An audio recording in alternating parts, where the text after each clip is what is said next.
could not sleep last night. I got like 5 hours of sleep, but my upload for today is going up right now. So I wanted to be up in time for that and make sure it goes okay.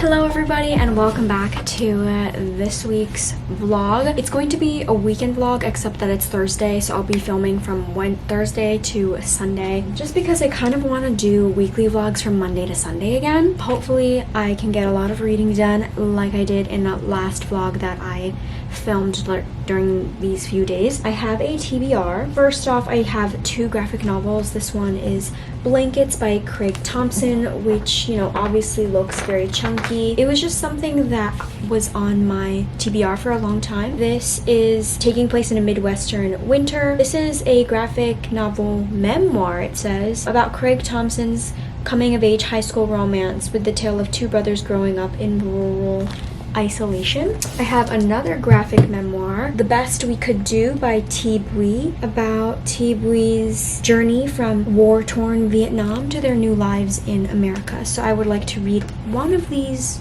today. The other library book that I have is a romance, I think. Yes, it's just came out in April as well. The Romantic Agenda by Claire Can. I don't know what this is about, just that I remember Gabby was reading it and it seemed fun and interesting. I also wanted to read the book of Cold Cases by Simone St. James, which I pre-ordered. I think it came out in February or something. It's been a few months, so I think I should finally read it. I gave her one of her books, Sundown Motel, 4 stars and really enjoyed that. So that was my introduction to this author. But I am gonna go eat lunch first and then I think I'll do a little bit of reading.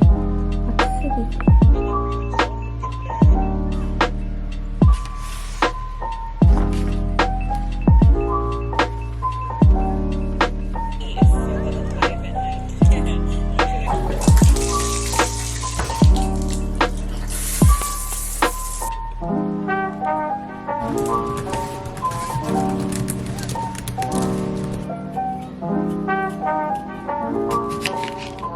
Good morning. I'm currently working. I think I'm gonna get to some reading. While I was eating, I did just watch some YouTube. I need someone to retie these for me. Yesterday, I read the entirety of Blankets, which was like 500 something pages. This book I gave 3 stars. I think it's like maybe loosely based off of his life. It wasn't categorized as a memoir in Goodreads, so I'm unsure. But the character Craig is raised in a really religious family living in rural Wisconsin. His whole life he is like reading the Bible. He goes to Bible study and stuff like that, and everyone at school kind of teases him for being different, for the way that he looks. Even at church camp kind of makes fun of him for following the Bible and for his faith, I guess.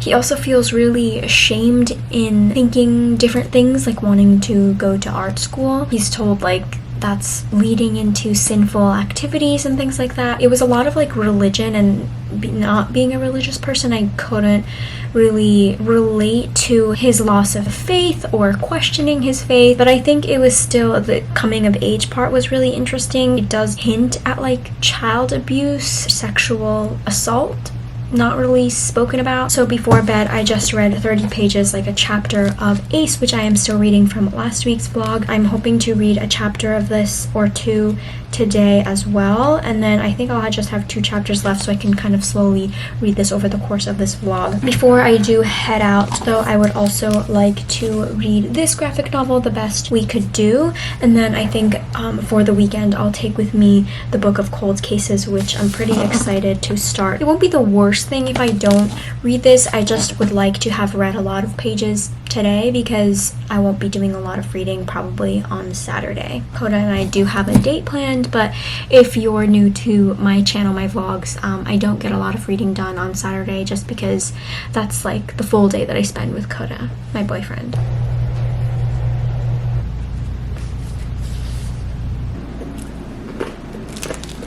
Yeah, I just finished reading The Best We Could Do by Thi Bui, and so my page count's like 941 just because I finished 2 graphic novels. I'm going to finish packing and also go to the library because I have books to pick up as well as return. So I think until I leave, I will be continuing on with Ace. I'm not going to be rating this because it is nonfiction, which I typically don't do. I really enjoyed this story. It talks a lot about like possible generational trauma because this book is starting out with the author Thi Bui giving birth to her son and her family's history and like being scared of passing down what she felt from her parents or like the disconnect she felt from Asian parents, from immigrant parents, and trying to also live up to them. I really enjoyed this. I'm glad I picked it up. I have no idea how I came across it, but it has been on my TBR since like 2020. I'm now, I think, 7 books behind on my Goodreads TBR. I've just been going through my TBR looking for graphic novels that I could be picking up, short books, because I hate being so behind all the time. I definitely recommend this if you're looking for a memoir, something to complete your Goodreads goal, but also talking about the war in Vietnam and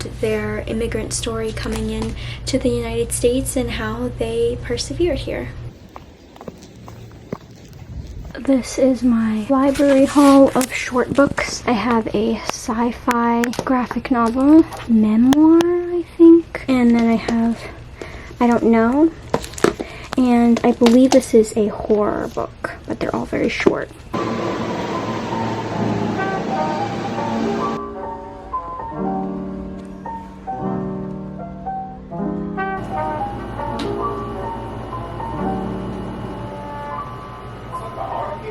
Hello, it is now Saturday. I did read the book of cold cases yesterday, even though I fell asleep a little bit on the train. This morning I started off not really wanting to wake up, and then I fell off the bed, so I have like, it's only skin, there's no blood, but I have some cuts. Coda and I are going out tonight. So in 1977, Claire Lake, Oregon, the lady killer murders occur, which is a terrible name. I feel like journalists would pen a better name. There are 2 men who were murdered with the same gun with strange notes left behind, and Beth Greer, 23-year-old rich eccentric woman, was seen fleeing the crime scenes, and she was arrested but later acquitted. In Claire Lake 2017, Shay Collins is working as a receptionist, but she loves to run her passion project, which is the true crime website Book of Cold Cases. She one day meets Beth and asks her for an interview, and she says yes. At least so far what I know about Simone St. James, having only read 1 book by her, she does include paranormal aspects into her mystery thrillers. I'm kind of anticipating that. I don't yet know. I haven't really seen anybody reading this in a vlog, at least, although I did see a few people on Goodreads having read it. I decided to ignore those just because I don't want their reviews to taint my thoughts about this. I only read like 60 pages of this yesterday though, and so far Shay has met with Beth. I see some similarities between us, except that she is a 29-year-old divorcee and I'm not. Beth is like interesting. She's like about to head into the house for the interview itself. There have been hints at the home that Beth lives in where her father was murdered is a little bit haunted. By who or what or whatever is unclear. I'm not finished getting ready yet. My hair is like an absolute mess and I need to put in my contacts, but we are going to a bar all the way in, I think it's Morningside Heights, but it's pretty far uptown, but we know the people who work there, we know the owners, so we are really excited to go. I'm also really sad because my hair clip that I've owned for only 2 weeks fucking broke. I heard it kind of crack as I was climbing up the stairs to come home. While I wait for Coda to finish getting ready, because I won't take that long to get everything done, I'm gonna get in some reading done because that's probably the only reading I can get done today.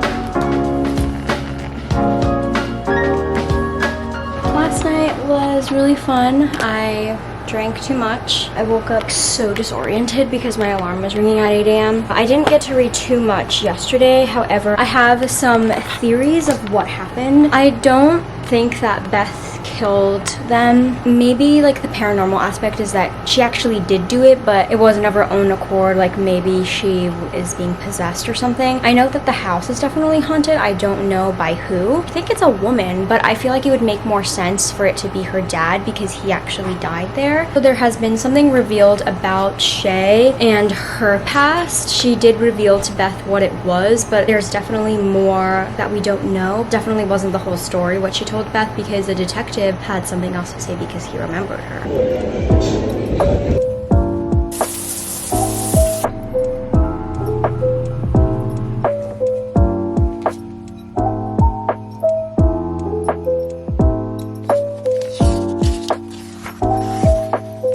Hello, I just wanted to come on to finish this vlog because it is now Monday. I read a total of more like 3.5-ish books because I did not read Ace in the entirety of this vlog, but I did finish both Book of Cold Cases and Ace last night. So this book, I think I'm giving it 2 stars. As the book went on, I felt like it was kind of losing me and I was losing interest. The paranormal part, fine, but the mystery of it, I was a little bit bored by. There weren't any twists or anything that really surprised me, so I'm giving it 2 stars. Last night I was also able to finish Ace, like I said, but because it's nonfiction, I give Blankets 3 stars, and The Best We Could Do by Thi Bui is a nonfiction, so I'm also not reading that. I have a total page count of 1,336 pages, which I'm very glad about. Thank you to the graphic novels, otherwise I wouldn't have gotten there. And I'm gonna get ready for the day and start my new vlog. Thank you so much for watching, and I'll see you all next time.